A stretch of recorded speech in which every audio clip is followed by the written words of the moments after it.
আমরা যদি নতুন সংবিধান তৈরি করতে না পারি তাহলে আসলে এটাকে আর নতুন বাংলাদেশ বলার প্রয়োজন নেই।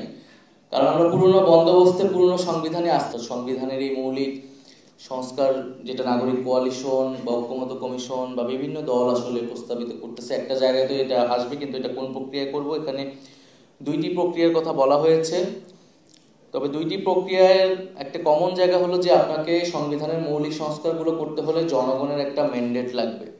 আপনি সংসদে কেবল সংশোধনীর মাধ্যমে এই সংস্কারগুলো বাস্তবায়ন করতে পারবেন না। সেই জায়গা থেকে এক জায়গায় সংবিধান প্রণয়ন পরিষদ, আরেকটাতে হচ্ছে গণভোটের সর্বদলীয় ঐক্যমতের মাধ্যমে একটা গণভোটের প্রস্তাবনা দেওয়া হয়েছে।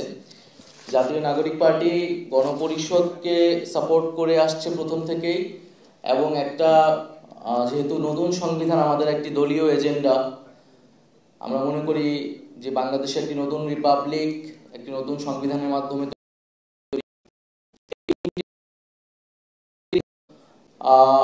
একটা মধ্যপন্থা হিসেবে আমরা বলেছি যে নির্বাচিত যে সংসদ সেটি হচ্ছে একই সাথে আইনসভা এবং সংবিধান প্রণয়নের জন্য অর্থাৎ গণপরিষদের জন্য ব্যবহৃত হতে পারে। অর্থাৎ পথরেখা যে এক, সেটিকে আসলে আমরা আমাদের দলের জায়গা থেকে সুপারিশ করেছি। তো নতুন সংবিধান বা গণপরিষদ নিয়ে এখানে অনেকগুলো আলোচনা হয়েছে।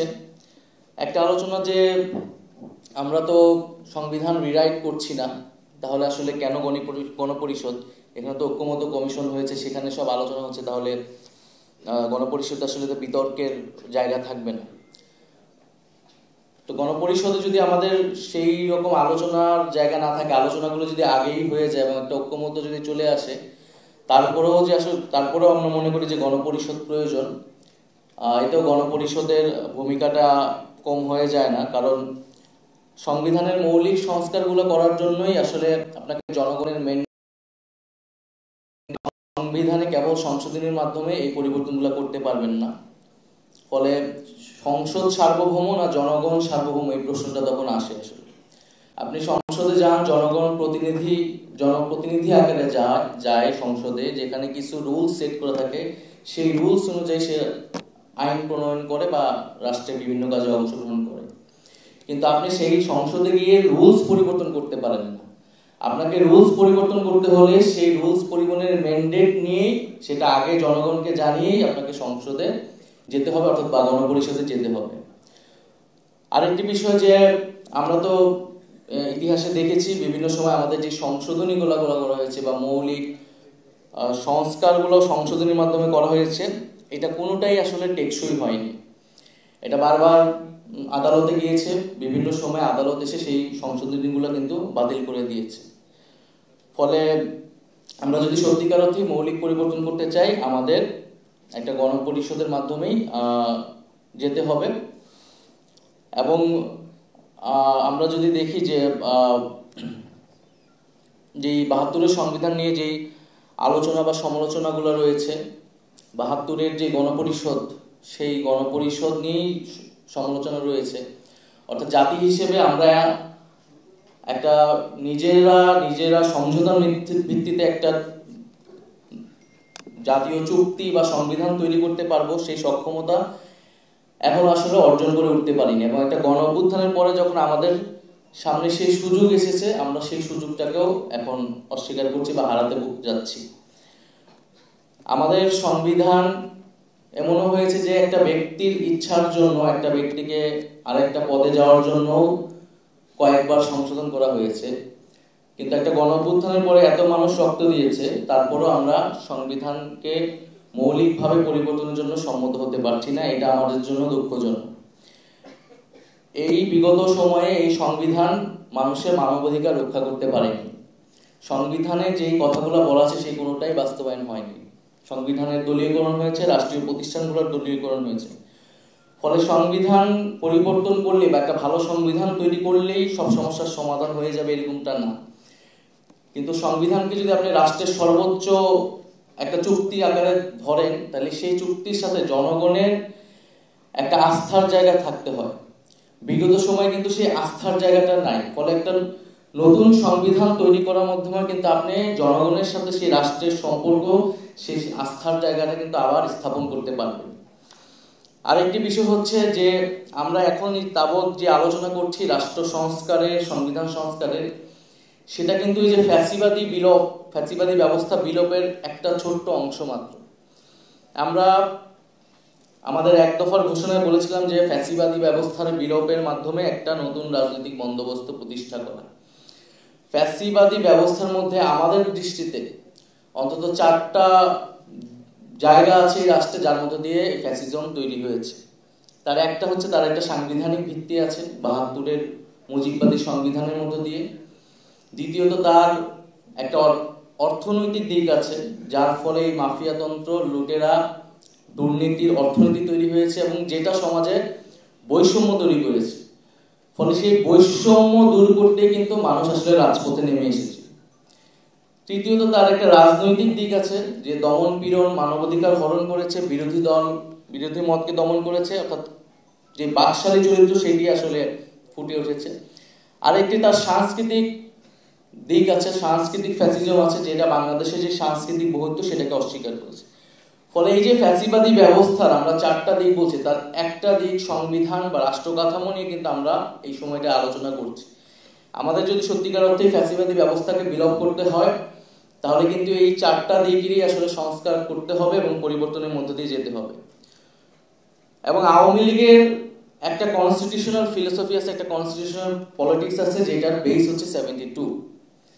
আমরা দেখছি এরপরে 75 পরবর্তী সময়ে প্রেসিডেন্ট জিয়াউর রহমানের সময়ে আমাদের সংবিধান একটা নতুন চরিত্র পেল, তার মূলনীতিগুলো পরিবর্তন হলো, কিন্তু সেটাও সংশোধনীর মাধ্যমে, এবং সেই সংশোধনীও কিন্তু আসলে টিকলো না। সেই মূলনীতিগুলো বা সেই সাংবিধানিক চরিত্রটা জাতীয় চরিত্র পেয়েছিল কিনা, জনগণের সম্মতি ছিল কিনা, সেটা ভিন্ন প্রশ্ন। কিন্তু বিএনপি কিন্তু সেই ইতিহাস থেকেও শিক্ষা নেয়নি, যে সেই 75 পরে যে সুযোগ এসেছিল, তখনও যদি গণপরিষদের মাধ্যমে 72-এর সংবিধান ফেলে দিয়ে আমরা নতুন সংবিধান করতে পারতাম, তাহলে বাংলাদেশের আরেকটা যাত্রা আসলে শুরু হতো। তো সেই জায়গা থেকে কিন্তু আমাদের শিক্ষা নেওয়ার আছে। এবং 24-এর পরে যেহেতু আমাদের সেই সুযোগটা এসেছে, আমরা মনে করি যে একটি গণপরিষদের মাধ্যমেই আমাদের রাষ্ট্রের ভিত্তিটা নতুন করে ঐক্যমতের মাধ্যমে স্থাপন করা আসলে উচিত। নাগরিক কোয়ালিশনের আরো কিছু যে প্রস্তাবনাগুলো রয়েছে, প্রধানমন্ত্রী মেয়াদ সীমা 2 টার্ম, এটা আমরা সমর্থন করছি।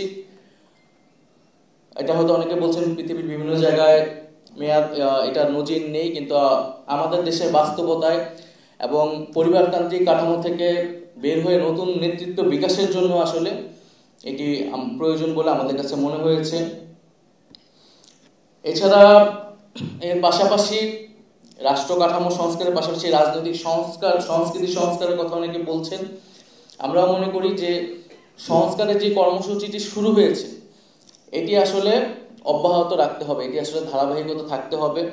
এবং এটি শুধু সংবিধান বা রাষ্ট্র কাঠামো সংস্কার নয়, বরং আমাদের রাজনীতি, সংস্কৃতি এবং অর্থনীতির যে সংস্কারের কর্মসূচিগুলো, সেগুলো আমাদের রাজনৈতিক দল আকারে এবং পরবর্তীতে যারা সরকারে আসবে তাদের সেই কার্যক্রমগুলো চালু রাখতে হবে। সর্বশেষে আমি বলবো যে আমরা যে নতুন রাজনৈতিক বন্দোবস্তের কথা বলছি, যে ফ্যাসিবাদী ব্যবস্থার বিলোপের মাধ্যমে আমাদের একটা বৈষম্যহীন আর্থসামাজিক ব্যবস্থা, একটা গণতান্ত্রিক রাষ্ট্র, গণতান্ত্রিক প্রতিষ্ঠান তৈরি করা, বাংলাদেশের নাগরিক মর্যাদা, সকল নাগরিকের মর্যাদা এবং সাংস্কৃতিক বহুত্ব, এর ভিত্তিতে আসলে আমাদের সামনের যে বাংলাদেশ, 24-এর বাংলাদেশ, সেই বাংলাদেশ আমাদের পুনর্গঠন করা উচিত। আমরা যদি নতুন সংবিধান তৈরি করতে না পারি, তাহলে আসলে এটাকে নতুন বাংলাদেশ বলার প্রয়োজন নেই, কারণ আমরা পুরনো বন্দোবস্তে, পুরনো সংবিধানে আস্থা রাখতেছি। আমরা বলতেছি যে সংবিধান রোগাক্রান্ত হয়ে গেছে, কিন্তু সেই রোগাক্রান্ত রোগীকে আমাকে আরো ইনজেকশন দিয়ে দিয়ে বাঁচিয়ে রাখতে হবে। কিন্তু আমাদের সামনে সুযোগ আছে যে এটাকে নতুন করে তৈরি করার। মূলনীতির প্রশ্নে আলোচনা কিছু হচ্ছে, বিতর্ক হচ্ছে। আমরা ঐক্যমত্য কমিশনের কাছে যখন গিয়েছি, আমরা মূলনীতির প্রশ্নে কিছু প্রশ্ন তৈরি করেছি যে মূলনীতিগুলোরই প্রয়োজন আছে কিনা সাংবিধানিক কাঠামোতে। আমরা মূলনীতি রাষ্ট্রের ভিশন, রাষ্ট্রের ক্যারেক্টারটা ঠিক করে, কিন্তু এই মূলনীতিগুলো এরকম হতে হবে যাতে রাষ্ট্রের সকলে সেটাকে ওন করে। কিন্তু আমরা দেখছি বিভিন্ন সময়ে 72 থেকে এবং পরবর্তী সময়ে এই মূলনীতিগুলো এক ধরনের সংবিধানকে দলীয় চরিত্র দিয়েছে।